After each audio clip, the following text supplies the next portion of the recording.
Algunas escenas en este programa han sido recreadas.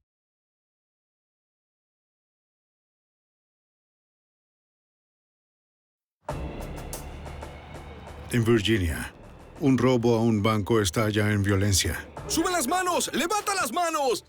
Disparando balas de armas automáticas a cualquiera que encontraran en su camino, los ladrones desaparecen. Sin testigos confiables, la policía y el FBI tienen que descifrar la evidencia fragmentada para identificar a los tiradores y luego llevarlos ante la justicia. La evidencia se acumula, no hay sospechosos evidentes. Asesino serial prófugo. Ted Kaczynski es arrestado.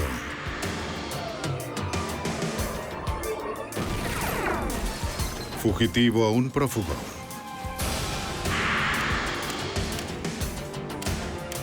Los archivos del FBI. Diferente a como lo vemos en las películas, los ladrones de bancos entran en silencio, pasan una nota y se escabullen. Quieren efectivo, no derramamiento de sangre. Pero en Richmond, Virginia, un par de hombres armados ingresaron a un banco y dispararon. Soy Jim Castron, exdirector del FBI en Nueva York. La violencia excesiva en este crimen sorprendió incluso a los investigadores, quienes se comprometieron a capturarlos antes de que volvieran a atacar. Sin piedad.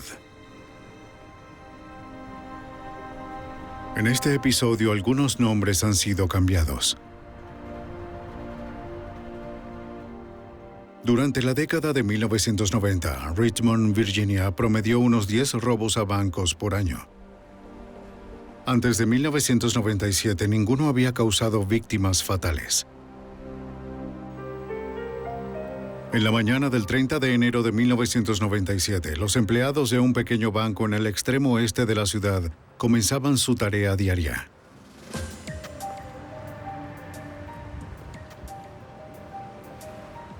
Christine Edwards, de 23 años, una de las cajeras del banco, llegó al trabajo.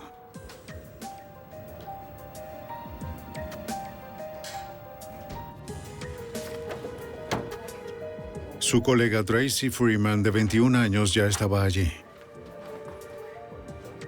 Allison Davis, una representante de servicio al cliente, y Richard Hartman, el guardia de seguridad del banco, también comenzaban su día. Stephen Reed, un cliente habitual, llegó poco después. Entró en el banco cuando los cajeros terminaron de instalarse y fue recibido por Hartman. Buenos días. ¿En qué puedo ayudarlo, señor? Nadie vio a los dos hombres deslizándose por la puerta trasera del banco. Bank of First National, ¿en qué puedo ayudarle? Oh, sí. Cuando los hombres los atacaron, lo hicieron rápidamente y sin piedad.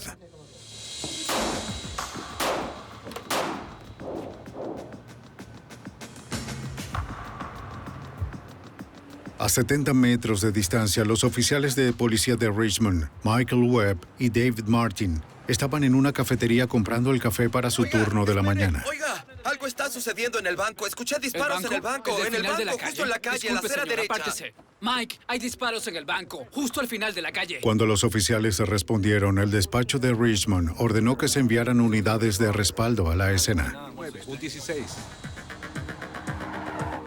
En la parte trasera del banco, los agentes vieron a un guardia de seguridad que yacía en el estacionamiento. Parece que le han disparado. Vamos al frente ahora.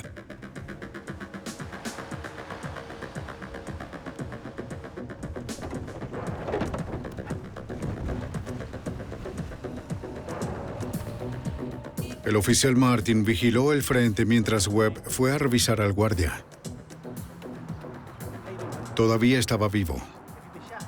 Apenas.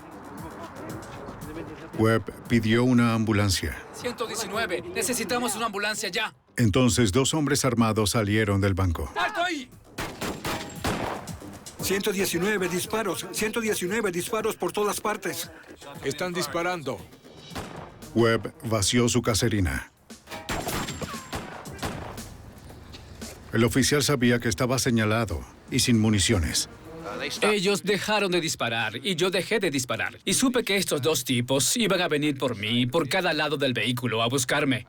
Cambié de caserina y me senté allí y esperé un par de segundos.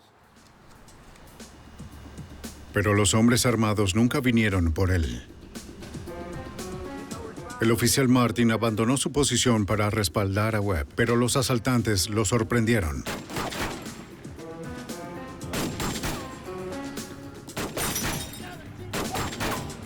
Con solo un arma de servicio, Martin fue anulado, lo que permitió que los ladrones huyeran.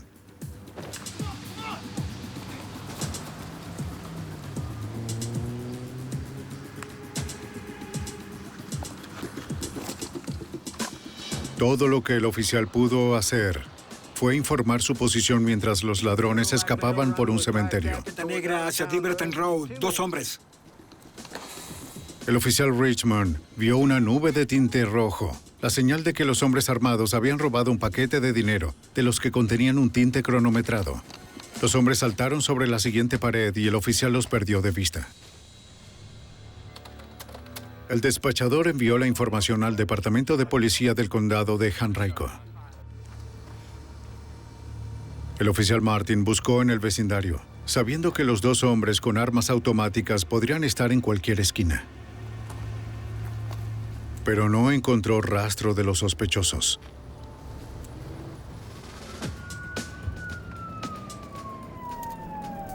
¿233 radio?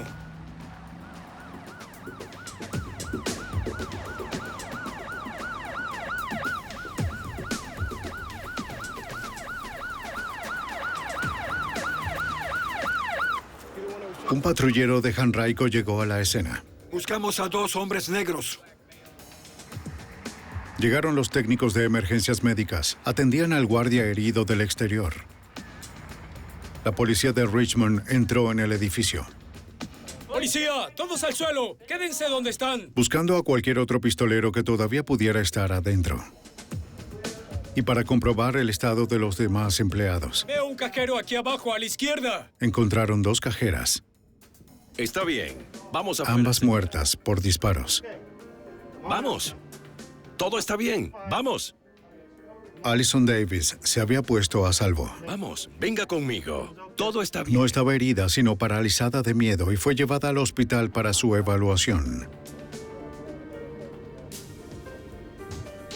Después de limpiar el banco, los oficiales sintieron que era seguro dejar que los técnicos de emergencias médicas atendieran a los heridos. Para la cajera Christine Edwards, era demasiado tarde. Está muerta. Forenses, respondan. Un equipo y forenses, respondan. Necesito un... De acuerdo, dime dónde duele. Tracy Freeman, en estado de shock severo y sangrando abundantemente, fue estabilizada y llevada al hospital. Todo va a estar bien. Junto con Richard Hartman, el guardia de seguridad.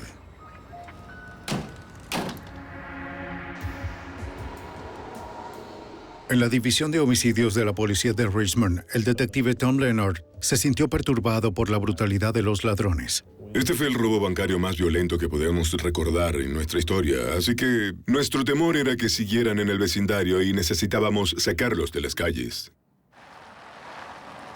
Leonard se dirigió al banco. Los oficiales habían recolectado artículos que los ladrones dejaron caer cuando huyeron, incluyendo una pistola semiautomática Lorsin 380 y la caserina de un Tec 9, otra arma semiautomática. Un oficial con un perro de rastreo comenzó a buscar a los sospechosos. El perro siguió un olor a través del cementerio. En la avenida Art, el perro perdió el rastro.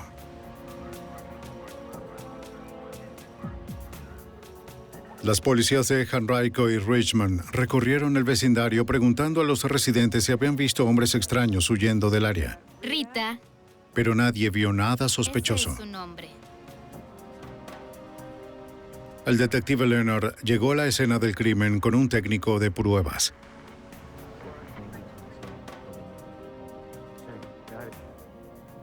Inmediatamente cerramos ese banco y las únicas personas que quedamos dentro fuimos los forenses y yo. Y mientras recorríamos el banco en busca de pruebas forenses, encontramos una gran cantidad de casquillos que fueron disparados. También encontramos otros que no fueron usados. Esos casquillos eran de 9 milímetros, probablemente usadas en el TEC 9. Detrás del mostrador, los investigadores encontraron una mochila aparentemente dejada por los ladrones. Dentro había un mantel verde, una botella de líquido encendedor de carbón, una caja de cerillas y una nota que decía: por favor, espere 5 minutos. No logramos entender de qué se trataba todo eso.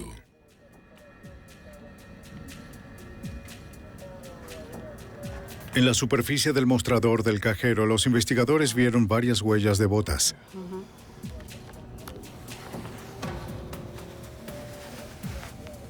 Conservaron cada impresión en cinta adhesiva, que luego compararon con el calzado recolectado de sospechosos potenciales.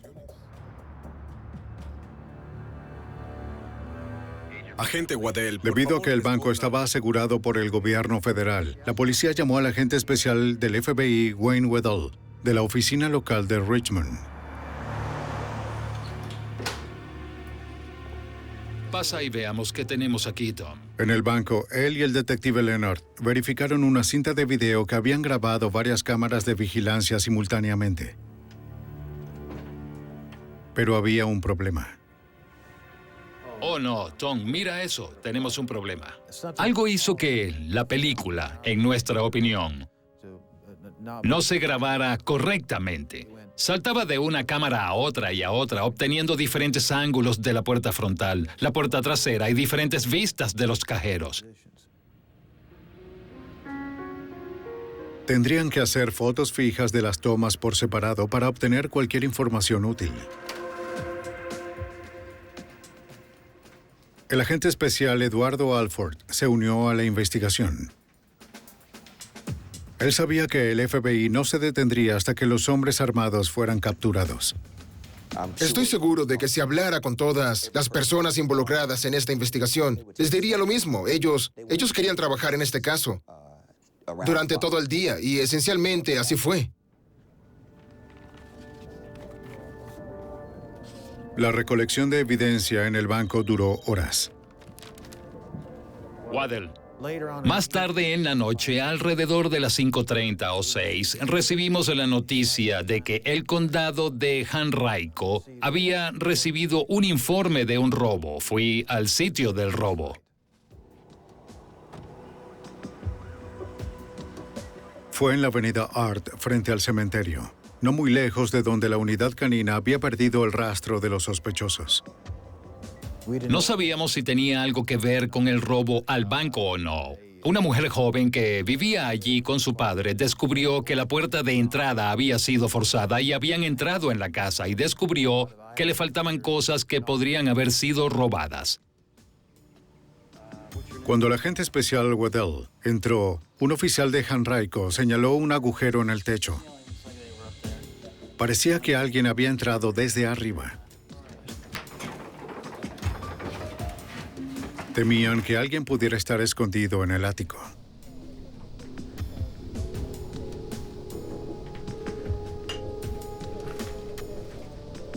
No había nadie allí, pero buscaron evidencias. Los investigadores encontraron un par de botas.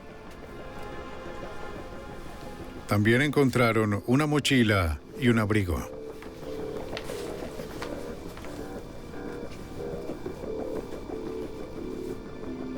Dentro había otra nota que decía: por favor, espere 5 minutos. También encontraron otro mantel verde.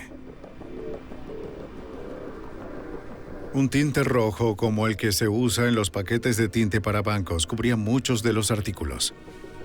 Entonces, sentimos con certeza que había una conexión entre el robo de la casa y el robo del banco. Pero no sabían cómo se relacionaban los dos crímenes. No teníamos idea de por qué los ladrones del banco habían venido a esta casa. ¿Fue un momento oportuno? ¿Conocían a alguien allí? ¿Hubo algo que los atrajo allí? ¿Fue casualidad? No teníamos idea. Entrevistamos al propietario, a su hija y al novio de la hija e interrogamos a estas personas porque ¿quiénes eran estos ladrones del banco? ¿Qué hacían estos sospechosos en esta casa? Tratábamos de encontrar si había una vinculación o no. Diamond Brown. Los residentes estaban igualmente confundidos. Informaron que quienquiera que entrara a la casa robó ropa, trajes y chaquetas de hombre. Durante el interrogatorio, el novio actuó nervioso y afirmó que no tenía información que agregar. ¿A qué hora llegó usted? En el hospital, un detective de Richmond buscó a las víctimas heridas que podían proporcionar testimonios de testigos presenciales. ¿Sí? ¿Puedo ayudarle? Pero no pudo ver a nadie. Los 2 sobrevivientes heridos todavía estaban en cirugía y no pudieron ser entrevistados. Alison Davis, la representante de atención al cliente que había escapado escondiéndose debajo de su escritorio, estaba tan perturbada que tenía que estar muy sedada. Stephen Reed, el cliente del banco, había sido rozado por una bala y había acudido a la sala de emergencias por su cuenta. Pero tampoco fue de ninguna ayuda. Tenía la enfermedad de Alzheimer y no podía recordar ninguna información útil. Al final de ese primer día, todavía no teníamos mucho más de lo que teníamos al empezar. Ya sabíamos que sería un caso difícil. En Richmond, Virginia, 2 ladrones de bancos armados escaparon con $10,000 en efectivo, dejando a 2 empleados heridos y la cajera de 23 años, Christine Edwards, muerta. La comunidad estaba impactada, al igual que el fiscal federal adjunto, Nicholas Altimari. Esta joven era un ángel. Y estos tipos simplemente entraron en el banco sin decir una palabra y la mataron a tiros. Decidido a encontrar a sus asesinos, el detective de homicidios de Richmond, Tom Leonard, y el agente especial del FBI, Wayne Waddell, siguieron el caso sin contar con los testimonios de testigos presenciales. El problema con los empleados y el cliente que estaban en el banco es que todos estaban traumatizados. En realidad no pudimos hablar con ninguno de ellos durante varios días. Un detective trató de entrevistar a Alison Davis, la representante de atención al cliente que se había escondido debajo de su escritorio y había escapado de las balas, pero estaba muy traumatizada por la terrible experiencia. El personal del hospital tuvo que sedarla y ella no podía hablar. No había testigos disponibles para contar a los investigadores lo que realmente sucedió dentro del banco. De acuerdo con el detective Tom Leonard, todo lo que tenían para entender este hecho era el video defectuoso de las cámaras de vigilancia. En verdad, eso nos causó un problema al tratar de juntar evidencias porque nos faltaban pequeños tramos e imágenes del video, así que no podíamos ver todo el robo. Trabajando con fotos fijas del video de vigilancia y registros de la evidencia física recuperada del banco, los investigadores recrearon el crimen momento a momento. Fue una serie compleja de eventos y todos se llevaron a cabo en cuestión de segundos. El líder sabe a lo que va. Se podía ver desde que se abrió el banco, pero las únicas personas que estaban dentro eran el guardia de seguridad, la representante del banco y un cliente. El cliente estaba parado allí en el área del pasillo, donde están señaladas las líneas, hablando con el guardia de seguridad. El pistolero jefe se dirigió directamente hacia el mostrador de la cajera. El primer hombre pasa al lado del guardia sin mirarlo, sin prestarle atención. En nuestro razonamiento entendimos que el delantero no estaba preocupado por el guardia de seguridad. Sabía que el segundo hombre lo iba a eliminar. En las fotos, los investigadores vieron al segundo ladrón apuntando el TEC 9 al guardia. El primer ladrón llegó al mostrador y le disparó a ambas cajeras, matando a una. Saca el arma y camina hasta el final. Las pruebas de balística mostraron que a ambas les dispararon con el Lorsin 380, recuperado fuera del banco. Un agujero de bala detrás del escritorio de la representante de atención al cliente mostró que el hombre armado se giró y le disparó, pero el disparo falló. Los investigadores encontraron balas de 9 milímetros sin disparar en el piso. Esto sugería que el Tech 9 probablemente se había atascado y el pistolero había expulsado algunas tratando de despejarlo. Las fotos revelaron que hubo un breve enfrentamiento, mientras el segundo ladrón intenta limpiar su Tech 9. El primero intentó disparar al guardia con el Lorsin, pero esa pistola también funcionó mal. El Lorsin 380 recuperado fuera del banco fue encontrado con un cartucho atascado. Cuando las armas se atascaron, el cliente Stephen Reed huyó, seguido por Richard Hartman, el guardia. Incapaz de despejar al Lorsin, el pistolero jefe sacó un rifle de asalto AR-15 y lo siguió. Las carcasas de proyectil usadas y las marcas de las balas encontradas en el exterior respaldaron las declaraciones de los testigos sobre lo que ocurrió a continuación al escapar del banco. ¿Cree que lo reconocería si lo volviera a ver? Un testigo vio a un hombre armado persiguiendo al cliente que huía. Le rozó el brazo. El guardia hizo todo lo posible para detener al asesino, pero recibió varios disparos.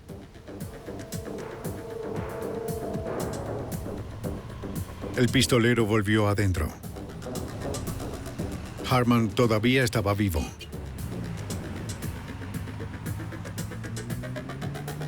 El testigo lo observó mientras entraba en la parte trasera del banco.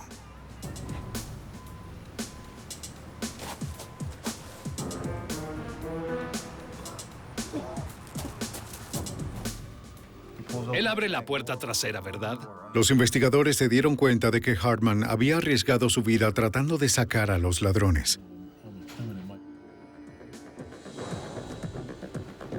Los ladrones cargaron una mochila con dinero, incluido un paquete que contenía una carga de tinte.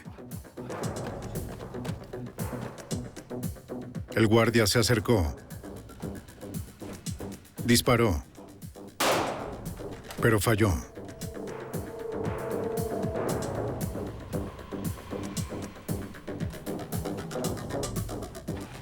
Otro testigo vio al guardia huir por la parte trasera del banco. El pistolero jefe lo persiguió hasta el estacionamiento y disparó. Un tiro al pecho cegó la vida de Richard Hartman.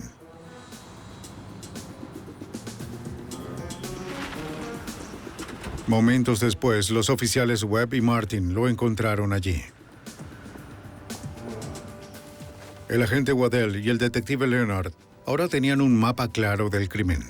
Los investigadores creían que desde que los ladrones entraron disparando al banco, su intención era asesinar a todos para eliminar a los testigos del robo. El contenido de la mochila de los ladrones reveló un plan para mantener a otros testigos en el exterior.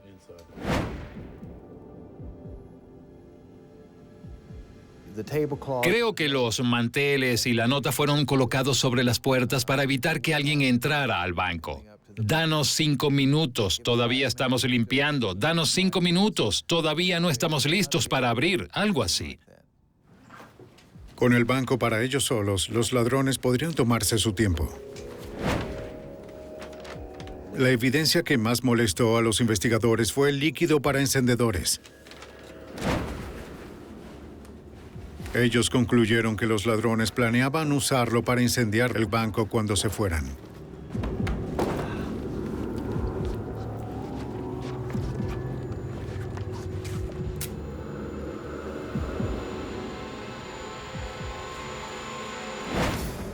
Los investigadores sabían que estaban tratando con criminales especialmente violentos que actuaron sin remordimientos. Necesitábamos sacarlos de las calles. Nuestro temor era que estas personas salieran a la comunidad y cometieran más asesinatos porque ya habían sido lo suficientemente audaces como para entrar al banco y comenzar a disparar a la gente. Tendríamos que identificar a estas personas para atraparlos. Y los criminales estaban bien armados. Todavía tenían una AR-15, la versión civil del rifle de asalto militar. Y un Tech 9, una pistola semiautomática de 9 milímetros. La única arma recuperada, el arma homicida, fue una Lorsin 380 semiautomática. Una revisión de registros reveló que había sido robada semanas antes. Los investigadores dieron detalles de las armas a la prensa y solicitaron la ayuda del público para rastrearlas. Eso funcionó, según el fiscal federal adjunto Nicolás Altimari. Tuvimos mucha suerte. Hubo una persona que escuchó por casualidad a una mujer con la que trabajaba y que pensaba que su marido había vendido esas armas. El FBI y el Departamento de Policía de Richmond siguieron esa pista y, de hecho, localizaron a un señor que era comerciante de armas legítimo y con licencia.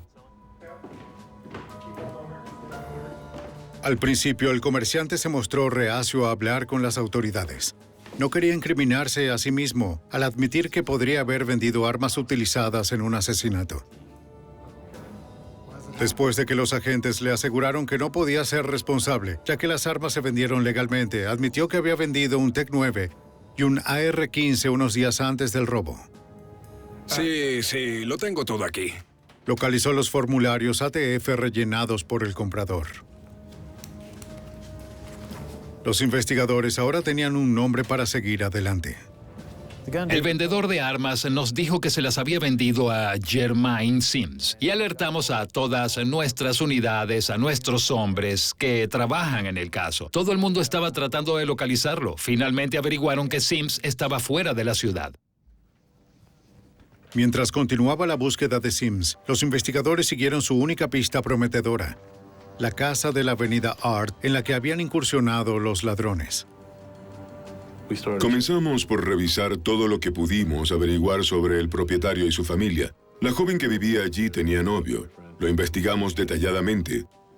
Empezamos desde cero, haciendo una investigación sobre cada persona en la casa.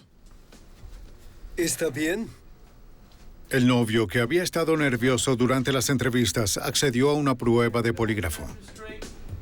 El examinador del polígrafo hizo preguntas sobre el robo y el asesinato, mientras el agente especial Waddell lo observaba. ¿Lo robaste? Después de una hora de interrogatorio, los resultados del polígrafo no fueron concluyentes. ¿Robaste ese banco? El novio no pudo ser eliminado como sospechoso. El agente especial Waddell sabía que necesitaba reexaminar la casa y regresó con una orden de registro. Esta vez regresó con un equipo de respuesta de evidencia del FBI. Estaba convencido de que una búsqueda más exhaustiva revelaría una conexión entre el asalto al banco y el robo. Los técnicos de ERT recorrieron el ático. Encontré 2 armas aquí. 2. Detrás de un tablero de pared encontraron una pistola semiautomática TEC-9 y un rifle de asalto AR-15, precisamente el tipo de armas utilizadas en el crimen. Todavía estaban cargadas y sus números de serie estaban intactos. El agente especial Waddell procedió a verificar si estas eran las mismas armas compradas por Jermaine Sims. Queríamos verificar que de hecho eran las armas que habían sido compradas al vendedor y utilizadas en el robo a un banco, así que volvimos a llamar a la oficina. Les leímos el número de serie, marca y modelo de estas, y fueron comparados con el formulario de venta de armas. Eran las mismas armas. Un experto en balística comparó las balas encontradas en el banco con las disparadas del AR-15 recuperado.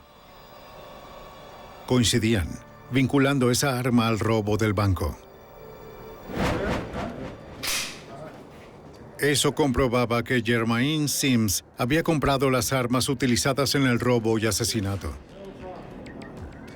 Ahora el FBI y la policía de Richmond necesitaban encontrarlo a él.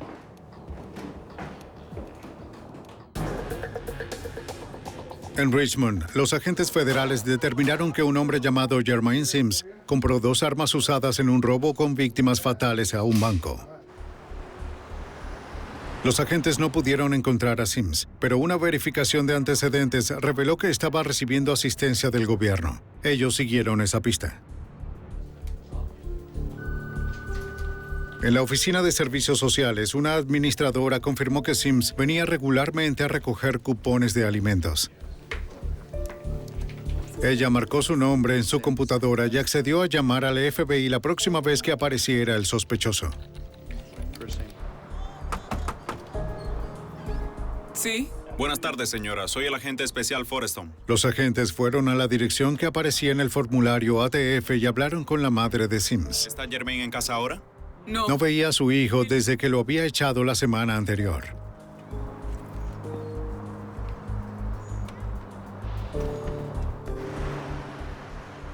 Días después, los agentes de Richmond recibieron un mensaje de la Agencia de Servicios Sociales. Sims estaba allí.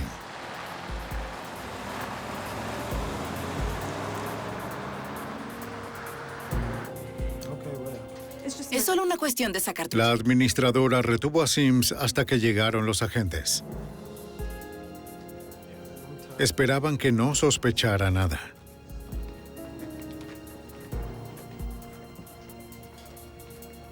Cuando llegaron los agentes, el sospechoso parecía tranquilo. Muy bien.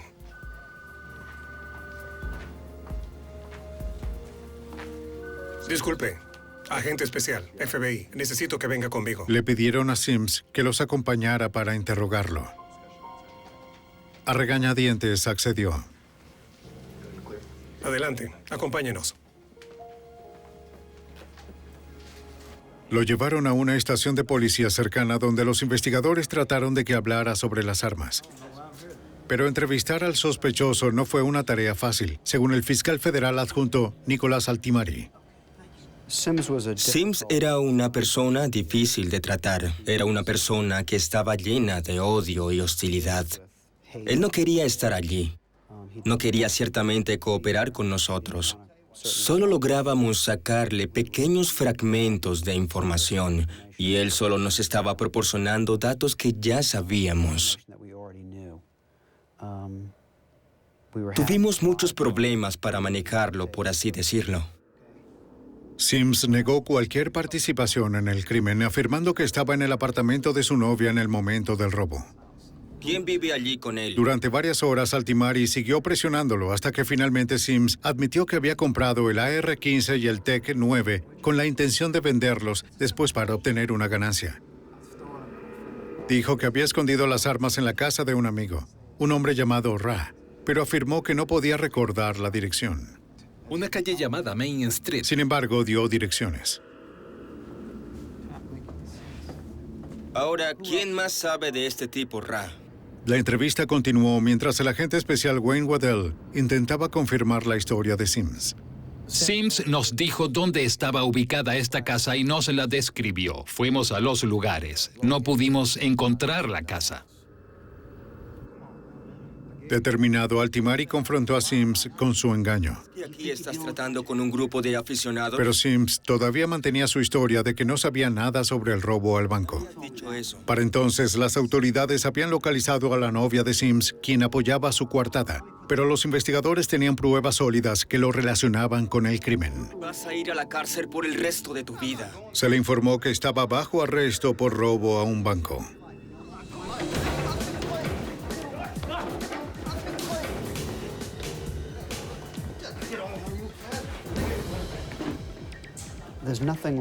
No hay nada como el silencio de una celda para centrar a alguien en su problema.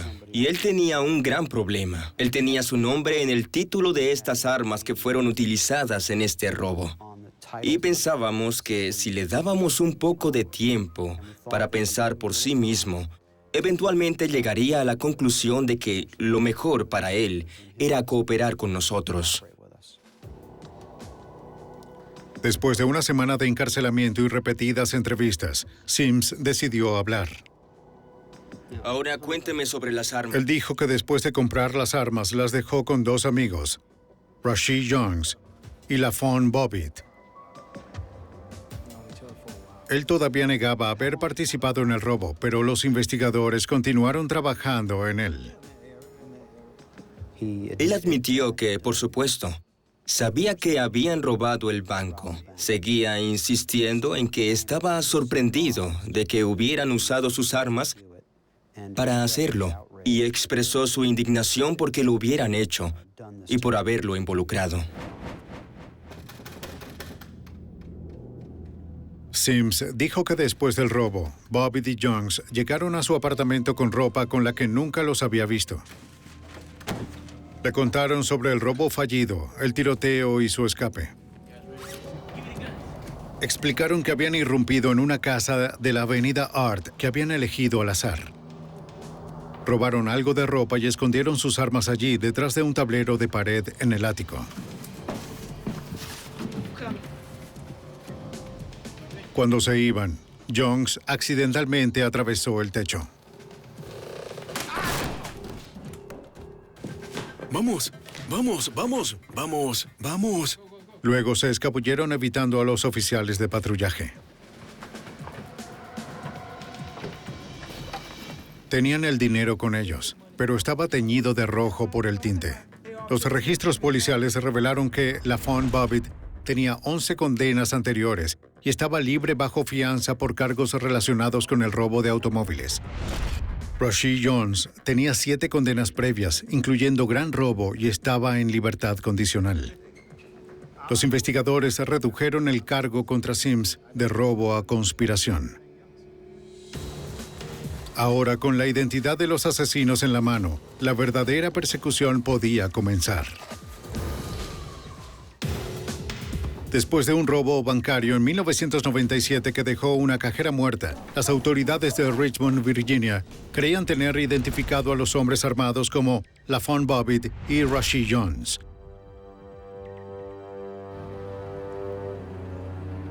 No tenían idea de dónde buscar a Jones, pero sí establecieron la vigilancia en la última dirección conocida de Bobbitt. El fiscal federal adjunto Ken Melson estaba decidido a detener a estos hombres lo más rápido posible. Teníamos que sacar a estos 2 asesinos a sangre fría de la calle tan pronto como pudiéramos, para eliminar la posibilidad de que pudieran hacer lo mismo otra vez y matar a alguien más. Pero teníamos mucho trabajo que hacer, recopilar la evidencia física y analizarla en el laboratorio. Necesitaban más tiempo para construir el caso federal, pero no podían permitirse tener 2 asesinos sueltos. La oficina del fiscal del condado de Henrico acusaría a Bobbitt por el robo y el asalto e ingreso a la casa de la avenida Art. Con respecto a Jones, él había violado su libertad condicional, así que obtuvimos una orden por haber cometido esa falta. El agente especial Wayne Waddell recibió el visto bueno para traer a los fugitivos por esos cargos. Teníamos 2 agentes vigilando la casa de LaFawn Bobbitt. Los agentes eran Paul Messing y Eddie Alford. Llama a Waddell. Cuando finalmente obtuvimos la autorización para arrestar a LaFawn Bobbitt, hablo con Messing y Alford. Me dicen que acababa de salir de su casa.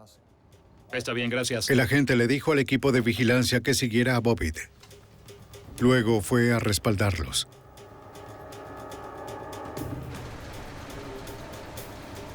Los agentes siguieron al sospechoso a la ciudad, donde abordó un autobús.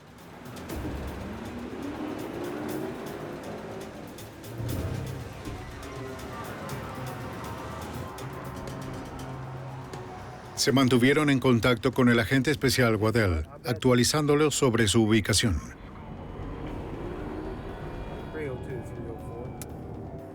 Pronto Waddell lo alcanzó.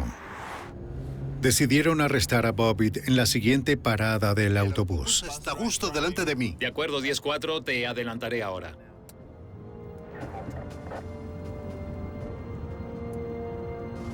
Waddell se colocó delante para ubicarse en posición. Los otros agentes se mantuvieron detrás.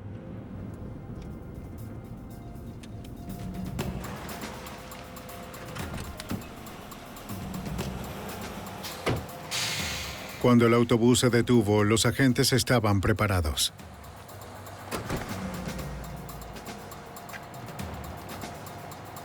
LaFawn Bobbitt está bajo arresto por violación de libertad condicional. En minutos, el sospechoso LaFawn Bobbitt estaba bajo custodia. Los investigadores ejecutaron una orden de registro en la casa de Bobbitt. En su habitación descubrieron un manual para una pistola Lorsin 380. El mismo modelo utilizado en el asesinato.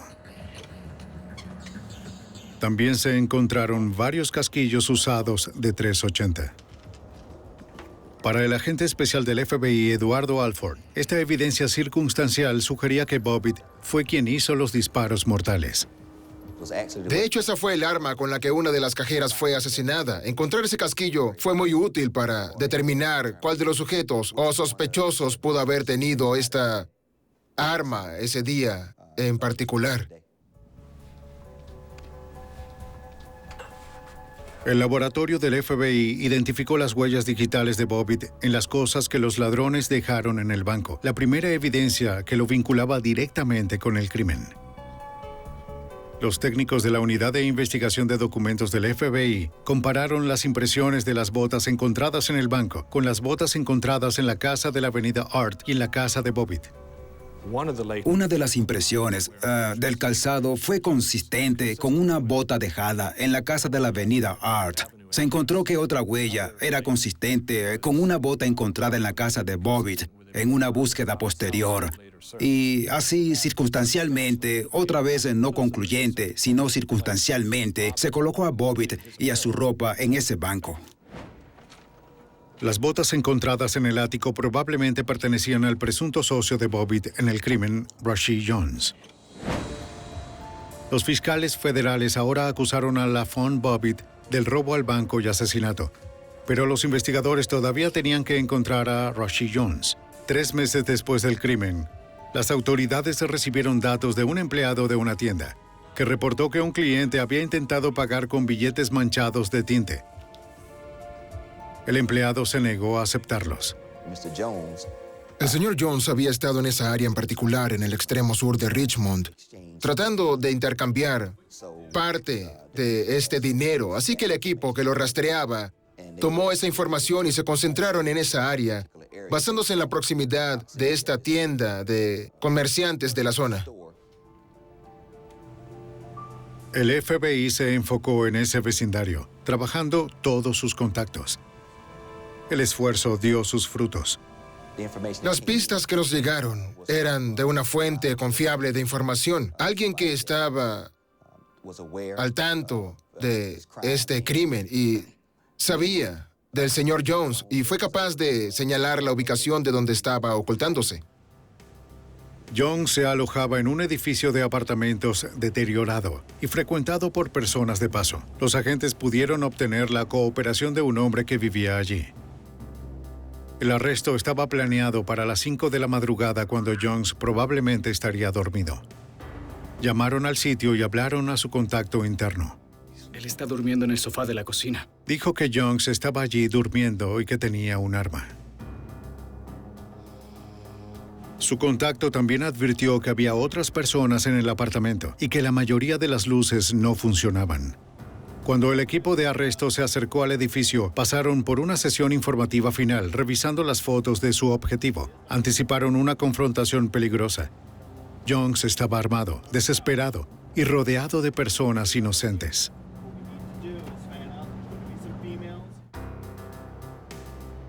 En 1997, la unidad SWAT de la Fuerza de Tareas de Fugitivos de Richmond rodeaba a Rashid Jones, sospechoso de robo a un banco y asesinato.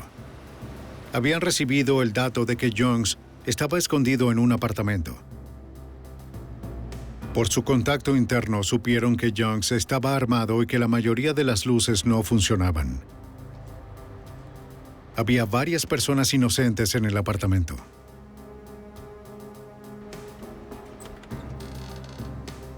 El edificio era oscuro y extraño, complicando un desafío ya difícil en el que SWAT debía atrapar a un fugitivo armado mientras protegía a vecinos inocentes.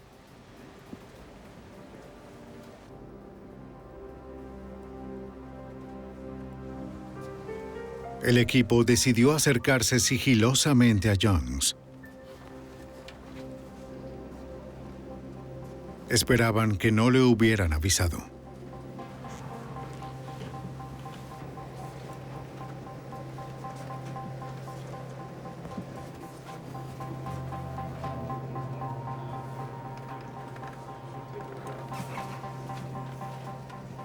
Cuando llegaron al apartamento objetivo, un agente llamó por teléfono a su contacto. FBI, estamos aquí.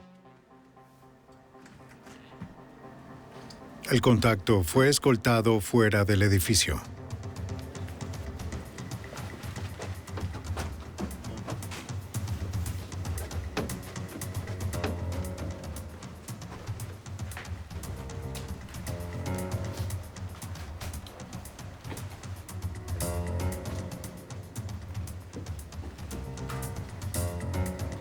Cuando llegaron a la habitación donde se suponía que Jones dormía, él se había ido. Al igual que su arma. La tensión aumentó cuando SWAT comenzó a buscar en el resto del apartamento.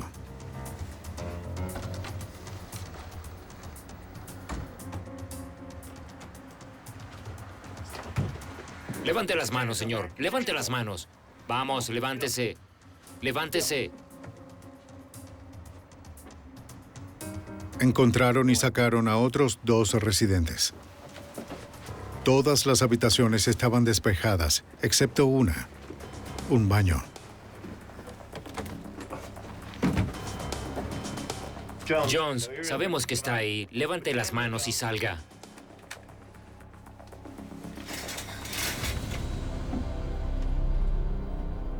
Es él. Vámonos. Para alivio del equipo, Jones estaba desarmado y se rindió sin luchar. La persecución había terminado. Vamos, siéntese. Los agentes buscaron su arma.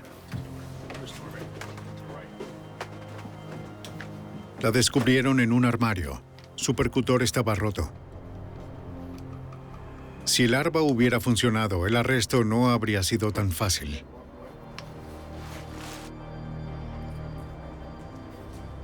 Jones fue inmediatamente acusado de violación de libertad condicional y más tarde por el robo al banco. El 25 de febrero de 1998 comenzó el juicio de Rashid Jones y LaFawn Bobbitt. Pero no sería un caso fácil. El fiscal federal adjunto Ken Melson y su equipo de procesamiento no pudieron utilizar a ninguna de las personas del banco como testigos.